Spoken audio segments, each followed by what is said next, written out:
The Global Ledger of Encounters, Statistics and Classifications. The International Shark Attack File, ISAF, serves as the world's most comprehensive database for shark-human interactions. And its 2023 report provides a sobering look at the current state of our coexistence with these apex predators. In 2023, the ISAF investigated a total of 120 alleged shark-human interactions globally. After rigorous scientific review, 69 of these cases were confirmed as unprovoked shark bites, while 22 were classified as provoked incidents. The definition of an unprovoked bite is critical for researchers. It refers to incidents occurring in the shark's natural habitat where no human provocation was initiated. In contrast, provoked bites involve situations where a human initiates contact, such as divers harassing sharks, fishers removing sharks from nets, or individuals attempting to feed them. The remaining cases from the 2024 data set included 9 bites to marine vessels, 2 instances of post-mortem scavenging, and 16 unconfirmed cases where injuries could not be unambiguously attributed to sharks. Subscribe and drop a comment below. I'd love to hear your thoughts. The global total of 69 unprovoked bites in 2024 is consistent with the most recent 5-year average of 63 incidents annually. However, the year was marked by a significant increase in fatalities, with 14 confirmed shark-related deaths, 10 of which were unprovoked. This number is notably higher than the global average of 6 unprovoked fatalities per year. Researchers suggest that this uptick, particularly involving white sharks, may be the consequence of higher shark concentrations at aggregation sites near popular surfing beaches. While annual fluctuations are expected, oceanographic conditions and economic patterns also influence the local abundance of sharks and the frequency of human coastal activity. Geographically, the distribution of these encounters is remarkably concentrated. Over the last 30 years, unprovoked bites have been recorded in 56 countries, yet 84% of all incidents occur in just 6 regions: the United States, Australia, South Africa, Brazil, the Bahamas, and Reunion Island. The United States consistently leads the world in reported cases, recording 36 confirmed unprovoked bites in 2023, which represents 52% of the global total. Australia followed with 15 incidents, aligning with its own 5-year average, though it suffered a higher proportion of fatalities. Other nations reporting bites in 2023 included New Caledonia, Egypt, Brazil, and South Africa, as well as single incidents in locations ranging from the Seychelles to the Galapagos Islands. Subscribe and drop a comment below. I'd love to hear your thoughts. The American hotspots, Florida and the Atlantic coast. Within the United States, the state of Florida remains the undisputed epicenter of shark-human interactions, a trend that has persisted for decades. In 2023, Florida's 16 unprovoked bites accounted for 44% of the U.S. total and 23% of cases worldwide. Although this number was slightly lower than Florida's 5-year average of 19 incidents, the state continues to top global charts. Within the state, Volusia County recorded the highest number of bites with 8 confirmed cases, representing 50% of Florida's total for the year. This concentration in Volusia County is consistent with its historical data and 5-year average of 9 incidents. Other Florida counties reporting interactions included Brevard, St. Lucie, Miami-Dade, Palm Beach, Escambia, and Pinellas. Hawaii recorded 8 unprovoked bites in 2024, including 1 fatality, which marked a slight increase from its usual average. Researchers continue to monitor Hawaii closely due to the high variability of incidents there from year to year. On the East Coast, New York recorded 4 unprovoked bites, while North Carolina saw 3 and South Carolina reported 2. California recorded 2 incidents, one of which resulted in a fatality. Even New Jersey, which rarely sees such activity, recorded 1 unprovoked bite in 2024. The profile of the victims in these U.S. hotspots reveals that specific activities carry significantly higher risks. Surfers and those participating in board sports accounted for 42% of all global incidents in 2023. Swimmers and waders followed closely at 39%, while snorkelers and freedivers represented 13% of the cases. Despite the fear these statistics may generate, the ISF emphasizes that the actual risk of being bitten by a shark remains extremely low.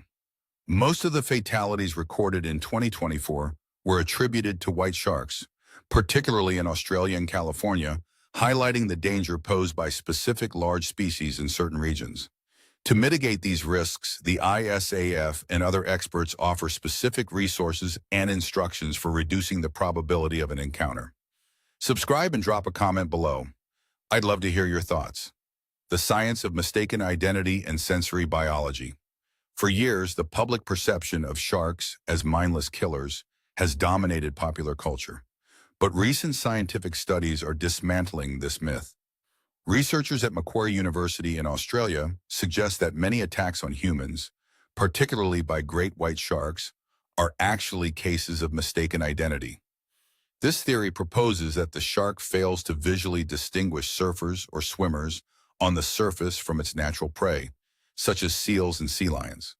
To test this, scientists compared video footage of swimmers and seals from the perspective of a shark looking upward toward the surface. They concluded that the silhouette and movement of a human are often indistinguishable from a seal when viewed against the bright background of the sun. The sensory biology of the shark plays a major role in these errors. Sharks are known to be colorblind or possess very limited color perception. Their visual acuity, or ability to see fine details, is significantly worse than that of a human.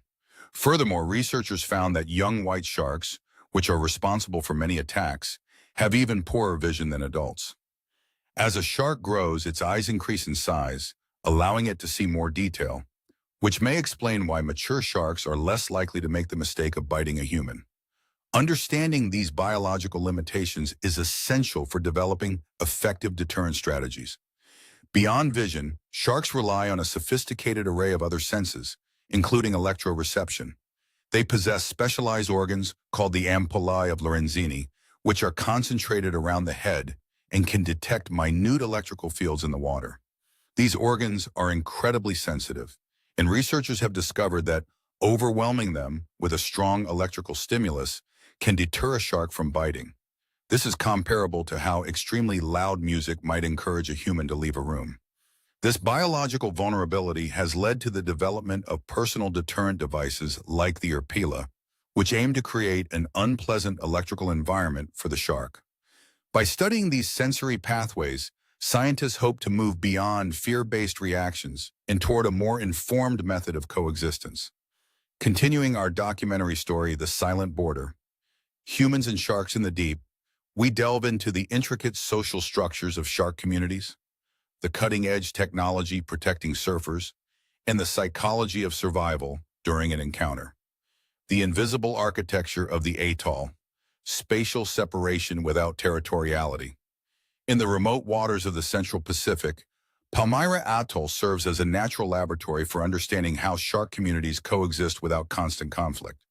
Researchers have discovered that the ocean is not a chaotic battlefield, but a structured environment divided into specific subhabitats. Over 10 years of telemetry data revealed that gray reef sharks, Carcharhinus amblyarhinchos, and blacktip reef sharks, Simon melanopterus, partition their space with remarkable precision. While humans might expect these predators to defend territories through aggression, the reality is more subtle. They use a strategy called Habitat-Specific Foraging Advantage, HSFA. In this system, gray reef sharks dominate the steep slopes of the forereef, while blacktip reef sharks find their competitive edge in the shallower lagoons and back reefs. This separation is so profound that individuals of the same species often remain within tiny subhabitats, rarely moving between different zones of the atoll. Scientists used individual-based models, IBM, to simulate these interactions, finding that simple dominance, where one species is stronger than another, is not enough to create this habitat separation. Instead, it is the efficiency of hunting in a specific environment that keeps the borders intact. For example, the coloration of blacktip reef sharks may provide a cryptic advantage on shallow sand flats, making them more successful hunters in that specific niche than the larger gray reef sharks. Interestingly, at nearby Kingman Reef, where blacktip sharks are naturally absent, Gray reef sharks expand their range into the lagoons, proving that their current distribution at Palmyra is a direct result of interspecific competition. This invisible architecture ensures that even in predator-dominated ecosystems, different species can thrive by respecting the biological borders defined by their own strengths. Subscribe and drop a comment below. I'd love to hear your thoughts. The electronic shield, disrupting the sixth sense. As humans increasingly enter shark-rich environments for sport, technology has stepped in to bridge the safety gap. For surfers who are statistically involved in 42% of all unprovoked shark bites, the development of personal deterrents has become a priority. One of the most rigorously tested devices is the Arpella V2, a battery-powered unit designed to be fitted directly into a surfboard. Unlike traditional deterrents, the Arpella V2 focuses on the shark's most sensitive sensory system, the ampullae of Lorenzini. These electroreception organs, concentrated around the shark's head, allow it to detect the minute electrical signals emitted by the muscles of its prey. By generating a targeted electric field, the Arpella V2 aims to overwhelm these sensors, creating a sensation so unpleasant that the shark is discouraged from approaching. During controlled field trials at Salisbury Island, Western Australia, researchers tested the device against great white sharks. The results were significant. When the Arpella V2 was active, the probability of a shark biting the bait was reduced by 66%. Furthermore, the presence of the active device increased the mean distance between the shark and the target, and significantly increased the number of passes a shark would take before attempting an interaction. This increase in passes is crucial, as it provides a surfer with more valuable time to exit the water before a potential attack occurs. While no device can reduce the risk to zero, the Arpella V2 doubled the strength of its electric field compared to previous versions, achieving a level of risk reduction that scientists consider meaningful for public safety. For the modern surfer, this technology represents a digital boundary, a way to signal to the deep that they are not the prey the shark is looking for. The art of survival, psychology and the golden rules. The moment a shark is sighted, a biological clock begins to tick, and the human response can determine the outcome of the encounter. Expert divers and biologists emphasize that the most dangerous reaction is panic and rapid flight. Splashing and frantic swimming mimic the high-frequency vibrations of a wounded fish, which triggers the shark's predatory instincts and marks the person as easy prey. Instead, the golden rule of survival is to maintain constant eye contact. By looking a shark directly in the eyes, you signal that you are an aware predator, not a helpless victim. Sharks often rely on the element of surprise and are less likely to attack a target that is watching them. If the shark begins to circle, you must circle with it, keeping it always in your field of vision and, if possible, backing up against a reef or rock wall to protect your vulnerable back. If an interaction becomes unavoidable, the strategy shifts from observation to active defense. Contrary to popular myths about punching a shark in the nose, which carries the risk of your hand slipping into its mouth, experts suggest targeting the eyes, gills, or the top of the head. A firm, confident push on the upper part of the shark's head can redirect its path and signal that you are not easy to consume. Scientists reiterate that most bites are the result of mistaken identity, where the shark's limited visual acuity and color blindness lead it to confuse a human silhouette with a seal. By wearing neutral colors, avoiding jewelry that glints like fish or scales, and staying calm, you reduce the sensory triggers that invite an attack. Ultimately, surviving in shark territory is about demonstrating confidence and understanding that you are a guest in an ancient world where respect for the predator is the only way to ensure your safe return to the shore. Continuing the documentary story, The Silent Border, Humans and Sharks in the Deep, we explore the specific biology of the most formidable species, the political landscape of marine protection, and the environmental factors that dictate the frequency of shark-human interactions. The big three, master predators of the Anthropocene. While there are over 500 species of sharks worldwide, human-shark conflict is primarily driven by a very small group known as the big three: the great white, Carcharodon carcharias, the tiger shark, Galeocerdo cuvier, and the bull shark, Carcharhinus lucus. Together, these species account for 55.6% of all unprovoked bites recorded over the last 3 decades. The great white is perhaps the most iconic, reaching lengths of up to 6 meters and inhabiting both temperate and tropical waters. Scientists have noted that great whites are often curious and may bite humans not to consume them, but to investigate an unknown object. Unfortunately, due to their sheer size and power, such test bites are frequently fatal. Subscribe and drop a comment below. I'd love to hear your thoughts. The tiger shark ranks second in the number of recorded attacks on humans. Known as the scavenger of the sea, tiger sharks possess a diverse diet ranging from fish to marine debris, and they are particularly prevalent in warm, tropical, and subtropical coastal waters. The third member of the trio, the bull shark, also known as the gray bull shark, is arguably the most dangerous in coastal regions due to its unique biological ability to tolerate fresh water. This allows them to swim far up into river mouths and estuaries where human activity is often high. In 2023, white sharks were responsible for several high-profile fatalities among surfers in Australia and California, reinforcing their status as a primary concern for beach safety management. The sanctuary movement, protecting the ancient guardians.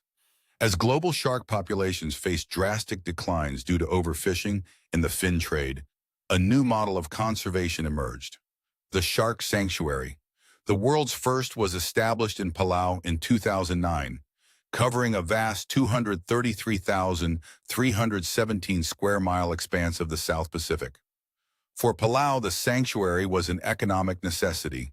Their cultural and economic fate is tied to a healthy ocean, and sharks play an integral role in maintaining ecological balance. In 2011, the Bahamas followed suit, creating a sanctuary that covers the country's entire exclusive economic zone, EEZ.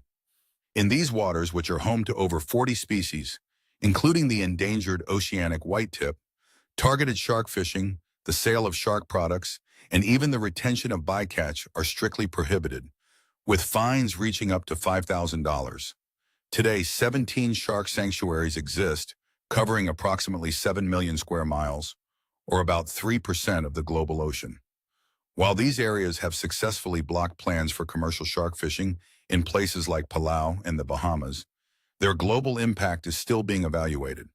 Interestingly, researchers have noted that the areas now designated as sanctuaries only contributed to 1% of global shark mortality before their implementation, suggesting that while they are vital for local ecosystems, they may not yet address the core areas of global shark overexploitation.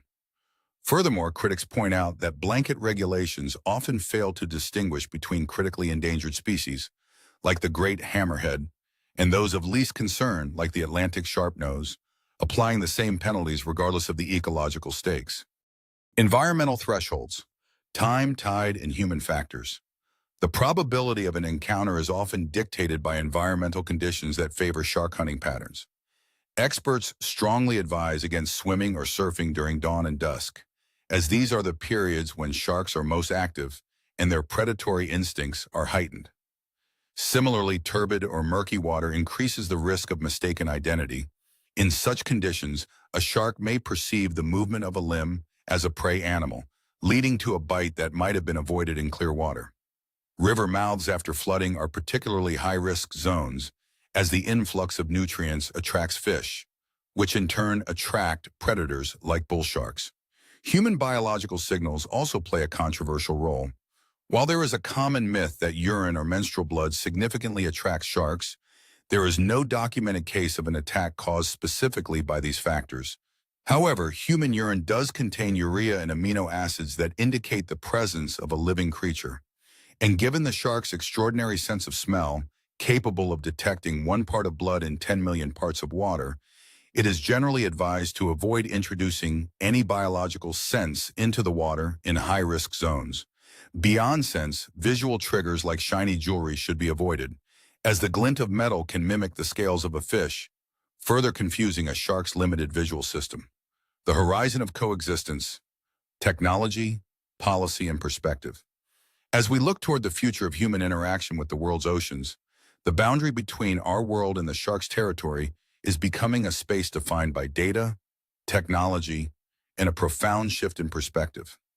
While the fear of a shark encounter remains a powerful cultural trope, the statistical reality is that the risk of being bitten remains extremely low. To put this into perspective, scientific data suggests that individuals are 15 times more likely to be killed by a falling coconut than by a shark. And in the United States, the risk of dying in a car accident is 450 times higher than that of a fatal shark encounter. In 2023, while there was an uptick in fatalities with 14 shark-related deaths globally, the total of 69 unprovoked bites remained consistent with the 5-year average, reminding us that we are not entering a war with the deep, but rather navigating a natural environment with inherent, albeit minimal, risks. Subscribe and drop a comment below. I'd love to hear your thoughts. The strategic management of these risks is evolving from traditional catch-and-kill methods toward more sophisticated, non-lethal approaches. Currently, authorities often focus on beach-wide protection systems, yet surfers, who accounted for 42% of incidents in 2023, frequently venture into deeper waters, reefs, and headlands where such systems are impractical to implement. This is where personal deterrent technology, such as the Arpella V2, plays a vital role. By creating an electric field that significantly reduces the probability of a bite by 66% and an interaction by 38%, these devices offer a meaningful layer of protection that authorities are beginning to recognize. There is a growing consensus that public education should be the cornerstone of any safety strategy, informing water users about effective deterrence and the importance of behavioral choices, such as avoiding surfing at dusk or near river mouths after heavy flooding. Ultimately, the preservation of this ancient predator is tied to our ability to see them as more than just biting machines. The creation of shark sanctuaries in nations like Palau and the Bahamas has demonstrated a global motivation to protect these animals, recognizing their integral role in maintaining the ocean's ecological balance. Research from Palmyra Atoll has shown that sharks are highly structured social animals that divide their environment into specific subhabitats to avoid conflict, rather than being mindless killers. By respecting these biological boundaries and utilizing sensory-disrupting technologies, we can transition from a state of fear to one of informed coexistence. As we step off the shore and into the deep, we do so not as prey, but as guests in a complex 450 million-year-old world that we are finally starting to understand. Subscribe and drop a comment below. I'd love to hear your thoughts.